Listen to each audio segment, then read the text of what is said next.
I've been planning a couple of episodes of Lead Like Elon that would go into the potential competition between Elon's companies and giants like Google and Amazon. But the Apple car, or the notion of the Apple car, has been in the news so much lately that I'd like to look at that today. This episode is going to look at what I think is going to happen with the Apple car, how Tesla should respond, and what are the areas of overlap that might be challenging or cause competition between Apple and Elon.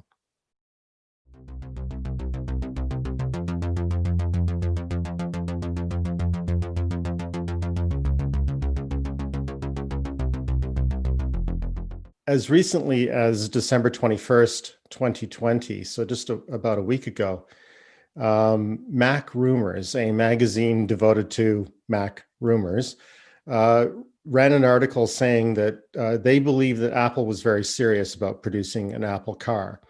And it's quite a lengthy article, and they go into great detail, but basically they outline all the investments that Apple is making in producing, certainly examining car technology, and all the hiring they're doing. They're hiring people from the big three: Ford, GM, Chrysler.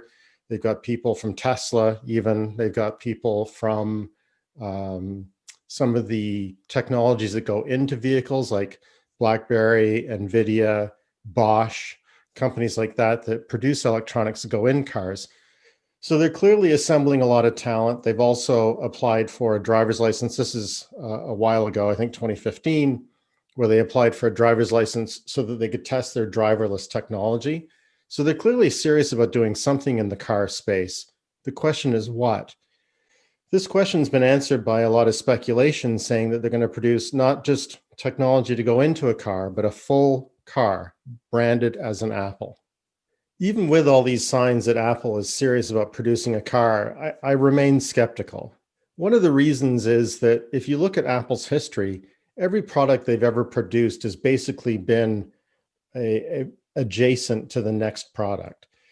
They produced a desktop, then they produced a laptop. They produced a printer, and then they produced a router. They produced Newton, that didn't work out so well, but then they produced the iPod, which is really just a hard drive with an Apple logo on it and a set of headphone ports. That begat the iPhone, and then that begat the iPad, and they've built servers along the way, and peripherals like headphones and that kind of thing. But it's all consumer electronics. It'll all fit comfortably on a kitchen table. You can carry it into a Genius bar. These are completely different characteristics from producing a vehicle, or rather from a vehicle. The first question to ask is, can Apple succeed building a car? And I think the answer is definitely yes. They have deep pockets and a lot of talent. Furthermore, as Elon Musk himself has pointed out, building a car is really easy. It's building thousands of them, hundreds of thousands of them. That's hard. But even there, Apple is very comfortable outsourcing its manufacturing and probably can get its arms around the issues of farming out the production of a car to a company like Magna, which already builds cars under license for BMW and companies like that. So it's not an unfamiliar challenge to outsource the production of vehicles.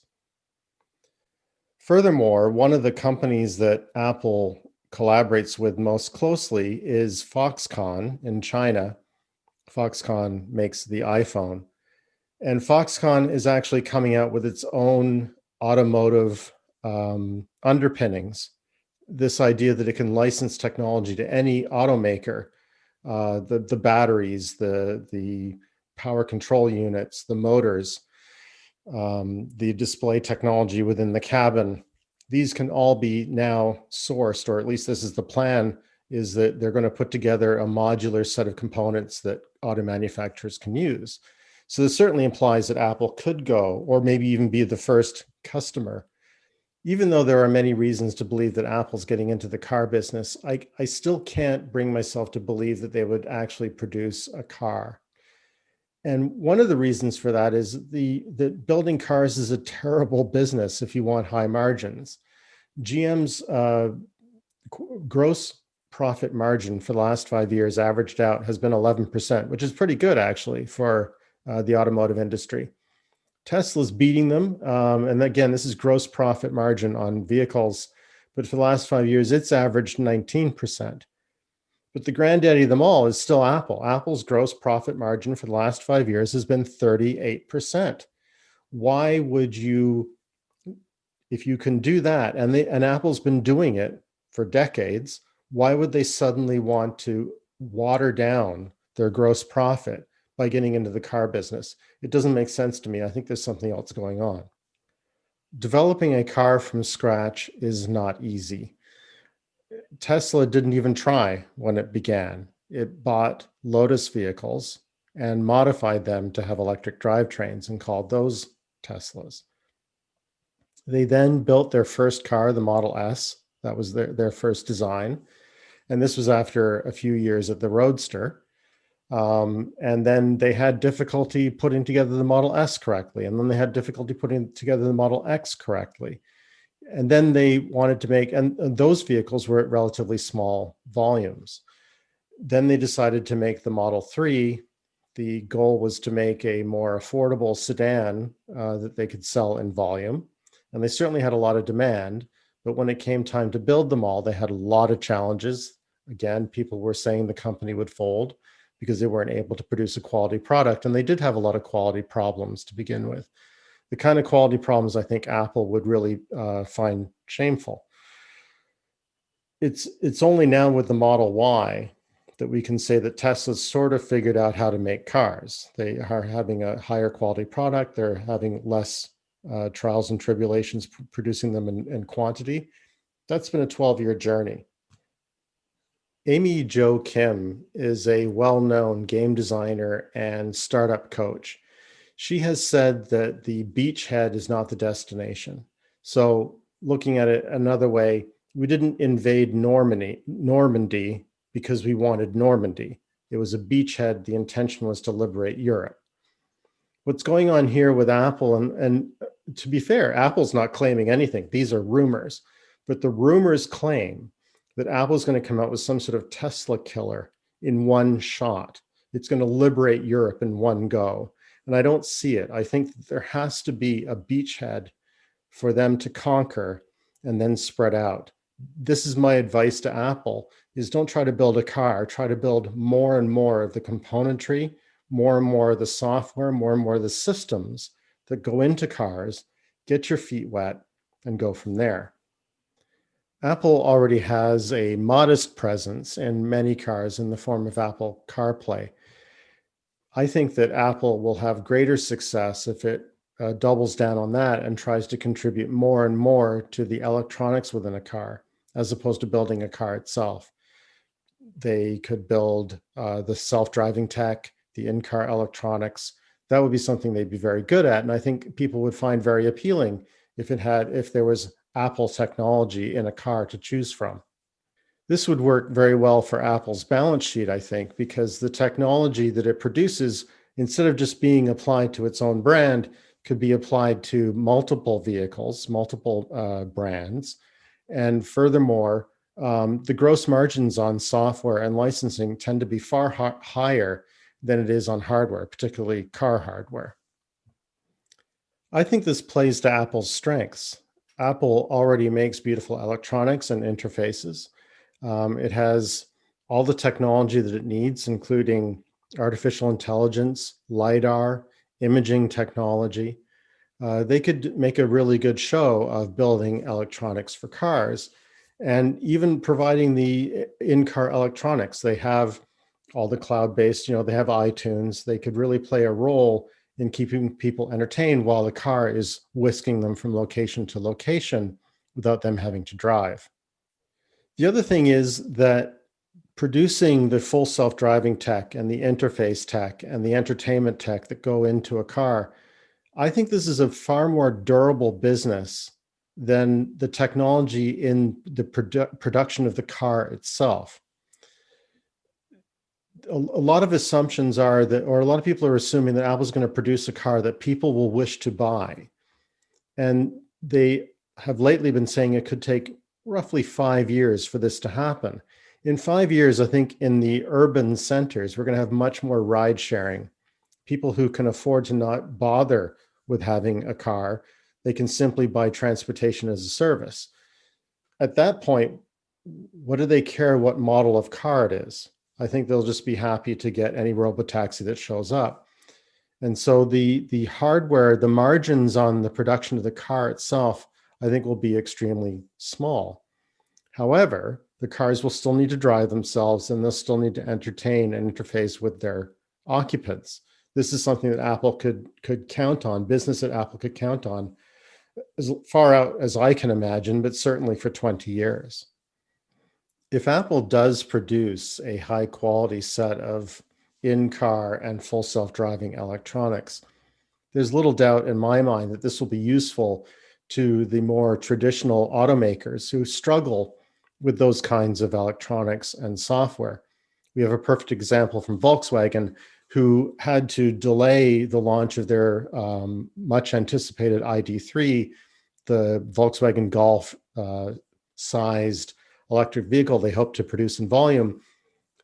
And the reasons they delayed it were all to do with the in-car electronics and the software.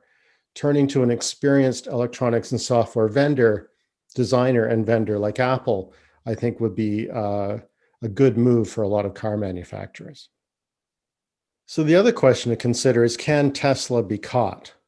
Tesla has a 10, 12-year lead when it comes to producing electric vehicles, power electronics, the software, even the full self-driving stuff they've been working on for, 7 or 8 years now. They're way ahead of other manufacturers.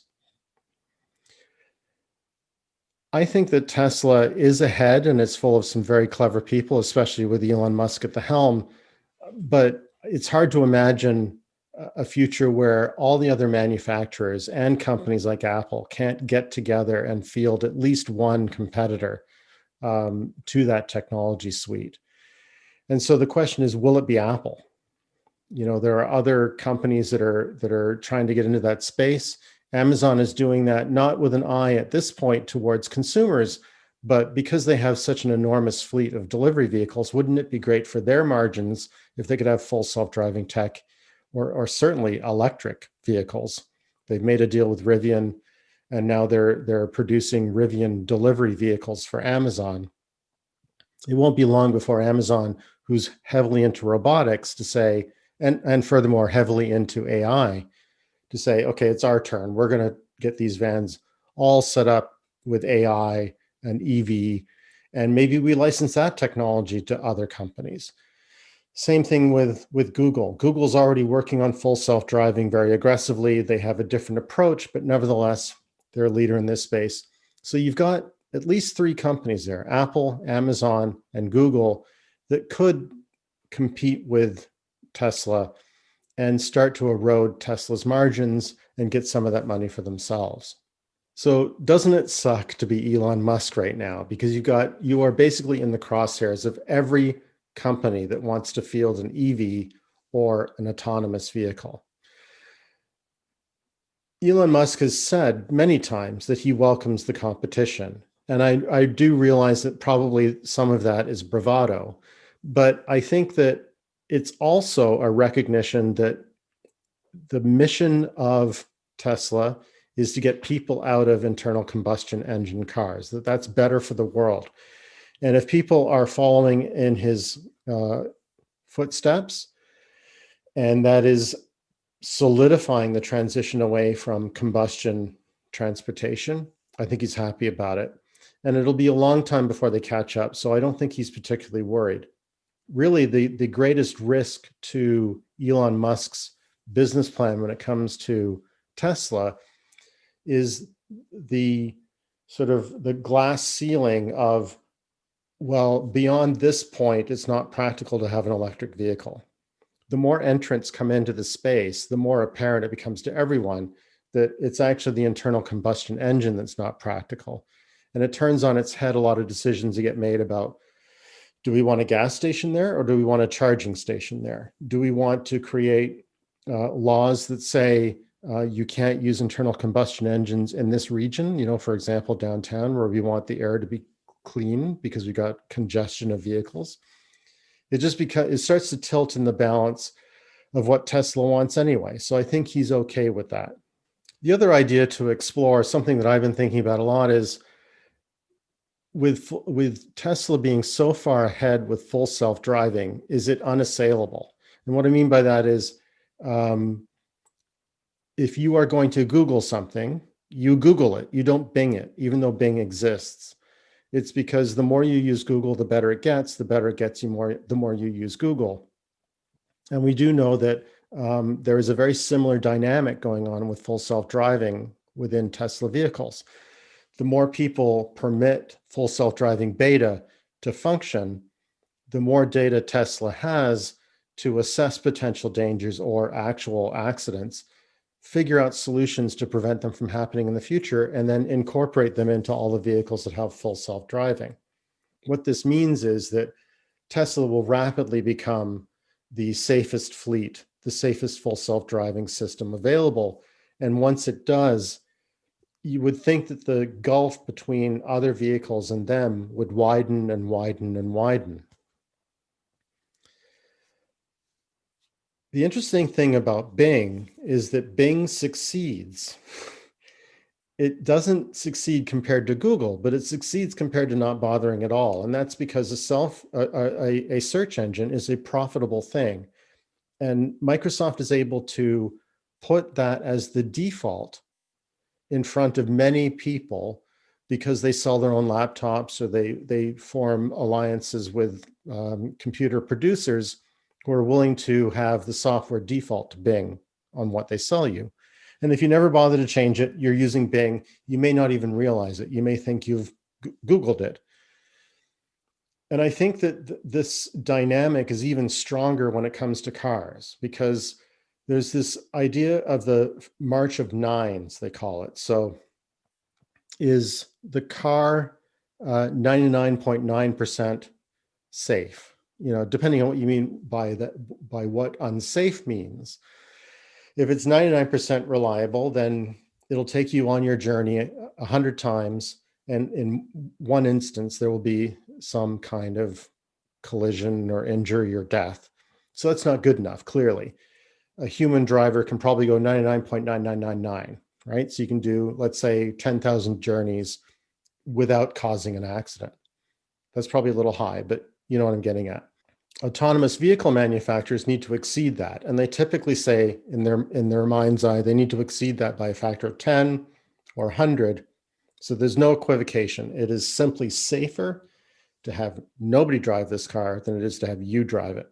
No matter how many years you've been driving, this is safer.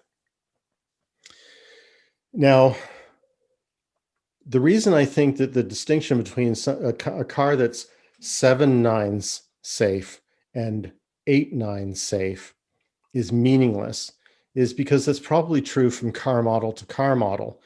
When you call a cab, you probably have there are statistics that would tell you if the cab that comes that's a Nissan Altima, if it is safer or less safe than a cab that comes that's a Camry. You don't hesitate to get into one or the other. You may know that the Camry, for example, I don't know if this is true, but you may know that the Camry is safer than the Altima. It showed up first, right? You don't go into a building and think, I'm not getting on this elevator unless it's an Otis. They're all very, very, very, very safe. And so this waters down the lead that Tesla would have.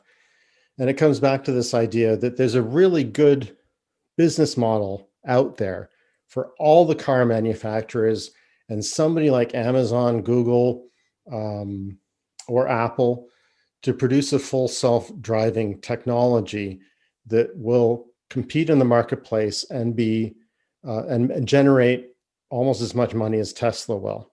So there's an opening there, and I think Apple should probably hurry up and take it rather than ceding that to Amazon and Google and finding themselves producing a car at a time when people are transitioning into robotaxis and not having the connections with all the other manufacturers that would let them license their technology.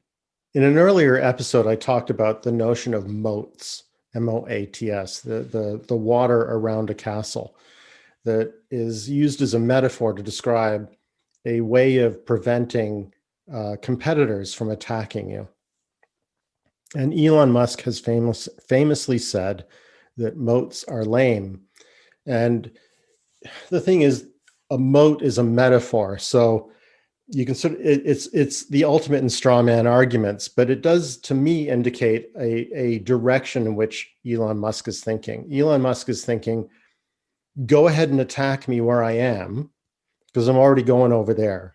So Elon Musk is always in motion. He's expecting his companies to get better and better all the time, produce better and better technology.